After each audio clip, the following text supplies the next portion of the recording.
ये भगवान राम के नाम से हम प्रेरित हुए। जैसे मैं लिखता हूँ, सबसे पहला पॉइंट मेरा होता है कि रामा दी ग्रेट।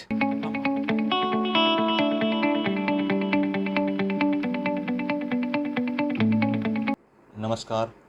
आज हम बात करेंगे एक ऐसी शख्सियत से जिन्होंने साधारण परिवार से निकलकर शिक्षा को अपना क्रम क्षेत्र बनाया आज हज़ारों बच्चों के लिए रोजगार का मार्ग प्रशस्त कर रहे हैं। रामा शिक्षण संस्थाओं की नींव रखने वाले सुभाष संधू आज कैथल की जानी मानी हस्तियों में शामिल हैं। आइए हम उनसे बात करते हैं कि कैसे उन्होंने शिक्षा के क्षेत्र को चुना और कैसे रामा जो शिक्षण संस्थान की नींव रखी। सुभाष जी, सबसे पहले कैथल खबर में आपका स्वागत है। नमस्कार सभी दर्शकों को। सुभाष जी, रामा जो स्कूल है, शुरू में आपने रामा स्कूल बनाया, तो ये शिक्षा के क्षेत्र में कैसे आपने कदम रखा, कैसे कहाँ से प्रेरणा मिली? ग्रामीण क्षेत्र में ख़ास तौर पे अपना जो क्षेत्र है एक निम्न स्तर का शिक्षा का क्षेत्र माना जाता था। 1999 के अंदर हमने एक निश्चय किया कि क्यों न अपने ही गांव से इसकी शुरुआत करके शिक्षा के क्षेत्र में अपना नाम रोशन किया जाए और अपने क्षेत्र में शिक्षा विभाग को उन्नति प्रदान की जाए। इसलिए हमने 1999 में एक स्कूल का निर्माण किया। अपने गांव के अंदर पुराने मकान से ही हमने इसकी शुरुआत की। धीरे धीरे 2003-04 के अंदर हमने फिर अपने जो भानपुरा रोड पर ज़मीन थी वहाँ पे हमने बिल्डिंग का निर्माण किया और वहाँ पे senior secondary school, Rama senior secondary school के नाम से निर्माण किया। धीरे धीरे जैसे जैसे बिल्डिंग बढ़ती गई, 2008 के अंदर हमने अपने क्षेत्र की मांग को देखते हुए नर्सिंग कॉलेज की स्थापना की। नर्सिंग कॉलेज के साथ साथ बीएड कॉलेज और आईटीआई का भी निर्माण किया ताकि इस क्षेत्र को रोज़गार मिल सके और जो हमारे यहाँ अपने क्षेत्र के अंदर शिक्षा की कमी थी उसको हम पूरा कर सकें। जैसे हमने अपने क्षेत्र में जो शिक्षा को बढ़ावा दिया, इसी की कड़ी में जुड़ते हुए हमने फिर बात्ता में नेशनल हाईवे के ऊपर वहाँ 8.5 एकड़ ज़मीन खरीदी 2012 के अंदर। 2014 के अंदर वहाँ भी बिल्डिंग का निर्माण किया। बिल्डिंग करते ही हमने वहाँ पे युवराज पब्लिक स्कूल का निर्माण किया। साथ साथ में हमने देखा कि शिक्षा के क्षेत्र के साथ साथ यहाँ पर खेलों को बढ़ावा दिया जाए। स्पोर्ट्स को बढ़ावा देने के लिए हमने वहाँ पे युवराज कॉलेज ऑफ फिजिकल एजुकेशन का निर्माण किया, जो कि अपने आसपास के ज़िलों में और कोई कॉलेज ऐसा नहीं है जो फिजिकल एजुकेशन का कोर्स करवाता हो जी।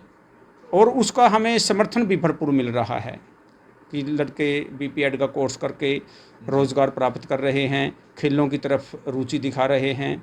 इसी के साथ साथ हमने वहाँ पे MPHW multipurpose health worker only for boys इसका निर्माण किया। वो भी अपने डिस्ट्रिक्ट का एकमात्र संस्था है जहाँ पर हम MPHW करवा रहे हैं। सुभाष जी, आपने शुरुआत एक स्कूल से की, तो शुरुआत में कितने बच्चे थे और इस दौरान आपको जैसे जैसे आपने कोर्स आगे बढ़ाए, नर्सिंग किया, बीएड किया, उसके बाद आईटीआई किया, तो मतलब परेशानियां भी आई होंगी, तो ऐसा कौन सा कभी मोड़ आया हो आपके जीवन में कि आपने मतलब ये सोचा हो कि ये सबसे मतलब टफ लगा आपको? ऐसा कई बार इसी परिस्थितियों का सामना करना पड़ता है। जैसे मैंने ओपनिंग 99 में की थी, तो तब हमारे पास लगभग 150-160 बच्चे थे जो लगभग गांव कुतुबपुर के ही थे। उससे अगली साल हमने एक 3 व्हीलर वगैरह लगा के आसपास के गांव में, जैसे गांव भानपुरा, गांव दीवाल में लगाई। एक छोटी गड्डी खरीदी हमने 2001 के अंदर। वो हमारी पहली व्हीकल थी जो स्कूल के लिए प्रयोग की गई। फिर हमने धीरे धीरे संख्या बढ़ती गई, 200 हुए, 225 हुए, 250 हुए। फिर 2002-03 में हमने एक पुरानी बस खरीदी करनाल से, और उसी वर्ष 2003-04 के अंदर ही हमने जो बिल्डिंग थी वो खेत में, यानी कि भानपुरा रोड पर जो हमारी ज़मीन थी वहाँ पर हमने बिल्डिंग का निर्माण किया। तो धीरे धीरे ऐसे बढ़ोतरी होती गई, लेकिन उस टाइम जो आर्थिक स्थिति थी वो कमज़ोर थी। ऐसी स्थिति कई बार आती थी कि जब इस बिज़नेस से भी मन उतर जाता था, जैसे बसों की किस्त बढ़नी, कई बार टाइम पे फीस ना आना, क्योंकि हमारा क्षेत्र है वो ऐसे लोगों का है जो फीस कम दे पाते हैं, समय पर नहीं दे पाते। तो ऐसी परिस्थितियां कई बार आती हैं कि कई बार मन में यही आता है कि ये बिज़नेस हमने गलत चूज़ किया, लेकिन हम निरंतर मेहनत करते रहे, जिसका फल आज हमें भी मिल रहा है, इस क्षेत्र को भी मिल रहा है। नई नई शिक्षा के प्रावधान निकल रहे हैं जिससे बच्चों को रोज़गार मिल रहा है। जैसे नर्सिंग में देखा जाए तो हमारी तरफ से हज़ारों बच्चों को नर्सिंग के अंदर गवर्नमेंट जॉब मिली है। कुछ बच्चे प्राइवेट जॉबों में, हॉस्पिटलों में अपनी जॉब कर रहे हैं, उन्हें रोज़गार प्राप्त हुआ है। ऐसे ही ITI में बहुत से बच्चों को रोज़गार प्राप्त हुआ है।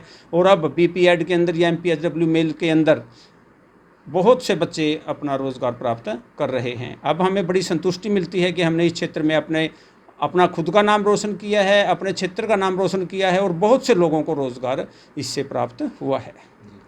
जब आपका स्कूल है वो ठीक ठाक चल गया था, तो आपके मन में ये विचार कैसे आया कि मैं स्कूल को अपग्रेड करके इसको BEd या नर्सिंग कुछ ऐसे कोर्स लाऊं जो मतलब आसपास ना हो?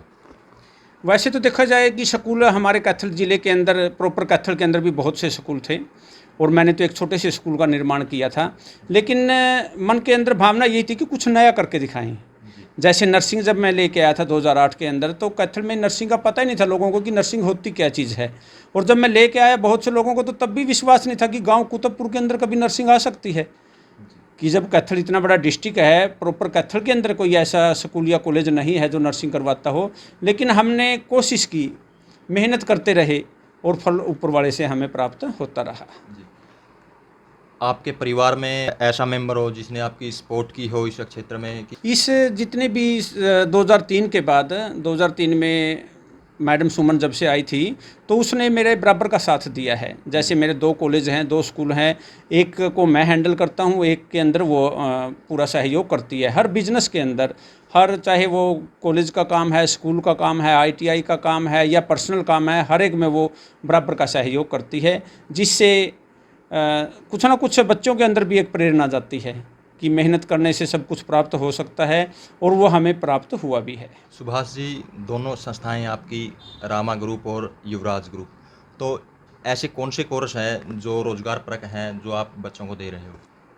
आज के समय में भी देखा जाए और 2008 में जब कोर्स आए थे, जब से लेकर के आज तक, और अब तो कोविड-19 की वजह से और भी हम ज़्यादा कह सकते हैं कि नर्सिंग का सबसे ज़्यादा रोज़गार के लिए माना जाता है। देश में, विदेश में, हमारे बच्चे विदेश में भी बहुत से नर्सिंग करके गए हुए हैं जो अपना वहाँ उन्होंने अपना नाम कमाया, रोज़गार प्राप्त किया। और अगर हम आज की डेट में भी देखा जाए कि पिछले 12 साल के अंदर हमारे हज़ारों बच्चे तो नर्सिंग वाले जो आज गवर्नमेंट जॉब में रोज़गार प्राप्त कर चुके हैं। उसके अलावा प्राइवेट में अगर आप कैथल का ही उदाहरण लो तो कि कैथल के हर हॉस्पिटल में हमारे बच्चे आपको नर्सिंग के मिलेंगे। इसके साथ साथ जैसे ITI करके गवर्नमेंट जॉब में बहुत से बच्चे चले गए हैं, BEd करके शिक्षा के क्षेत्र में जाने लग रहे हैं। इसी तरह युवराज इंस्टीट्यूट के अंदर जो हमने BPEd किया कि आज BPEd की बहुत डिमांड है। BPEd किए हुए बच्चे नहीं मिल रहे। जैसे पीछे काफ़ी वैकेंसीज निकली थी, कोई ऐसा बच्चा नहीं था जो BPEd किया हुआ बेरोज़गार हो। उस क्षेत्र में बहुत से रोज़गार के मौके मिले हैं बच्चों को कि BPEd करते ही उनको रोज़गार प्राप्त हुआ है। ऐसे ही MPHW में आज मेडिकल लाइन में तो कोविड-19 की वजह से आने वाला समय नर्सिंग का और MPHW का रहेगा, जिसमें जितने भी बच्चे हमारे पास से पास होकर आउट होकर निकलते हैं उनको उसी टाइम साथ साथ में रोज़गार मिल जाता है। सुभाष जी, आपने रामा स्कूल से जो शुरुआत की थी, तो ये रामा है जो ये विचार या नाम आपने स्कूल का ये कैसे रखा, क्या मन में? ये भगवान राम के नाम से हम प्रेरित हुए। जैसे मैं लिखता हूँ, सबसे पहला पॉइंट मेरा होता है कि रामा दी ग्रेट। हम मानते हैं भी भगवान जो राम थे वो एक महान थे, इसीलिए सबसे पहला पॉइंट मेरे लेटर हेड पे कोई भी आप मेरा वो देखोगे कि रामा दी ग्रेट लिखा मिलेगा। उससे प्रेरित होकर ही हम कोई भी काम शुरुआत करते हैं तो भगवान राम का नाम लेकर शुरू करते हैं। उसी से मैंने संस्था शुरू की थी, रामा शिक्षा समिति। रामा शिक्षा समिति के अंदर मेरा रामा जो कुतुबपुर के अंदर कोर्सेज हैं वो आते हैं। ऐसे ही मैंने फिर बनाई Rama education trust. Rama education trust के अंदर मेरे जो युवराज संस्थान के कोर्सेज है वो आते हैं। तो युवराज जो इंस्टीट्यूट मेरा चल रहा है उसका run by Rama education trust ही लिखा जाता है। रामा एजुकेशन ट्रस्ट के अधीन वो आते हैं। तो भगवान राम से ही प्रेरित होकर हम काम करते हैं। कोई भी काम की जब शुरुआत करते हैं तो भगवान का नाम लेके उसी के नाम से हम शुरुआत करते हैं। सुभाष जी, भविष्य की क्या योजनाएं हैं आपकी? भविष्य में मेरी जो इच्छा है, रामा ग्रुप में तो BMS लाने की इच्छा है। उसकी कोशिश मैंने पहले भी की थी 3-4 साल पहले, और लगभग मैं सफलता के नज़दीक भी पहुंच गया था, लेकिन किसी कारणवश मैं सफल नहीं हो पाया। रामा ग्रुप में मेरी अभी भी इच्छा है कि मैं BMS लेके आऊं, ताकि मेडिकल के अंदर डॉक्टर यहीं से निकले, कैथल जिला से ही निकले। और युवराज के अंदर जैसे बीपीएड है, उसके बाद मैं सोच रहा हूँ कि एमपीएड की बहुत डिमांड है। अपने हरियाणा के अंदर एमपीएड कॉलेजों की कमी है, वहाँ पे मैं एमपीएड का कार्य करने की इच्छा रखता हूँ। जब भी गवर्नमेंट की ऐसी कोई पॉलिसी आएगी कि नए कोर्स अप्लाई होंगे, तो मैं इन दोनों के अंदर ये 2 चीज़ें लाने की भरपूर कोशिश करूँगा, ताकि क्षेत्र के लोगों को और फ़ायदा मिल सके। ये थे जाने माने शिक्षाविद सुभाष संधू जी, जो हजारों लोगों के लिए उदाहरण बने हुए हैं। हम इनके उज्जवल भविष्य की कामना करते हैं।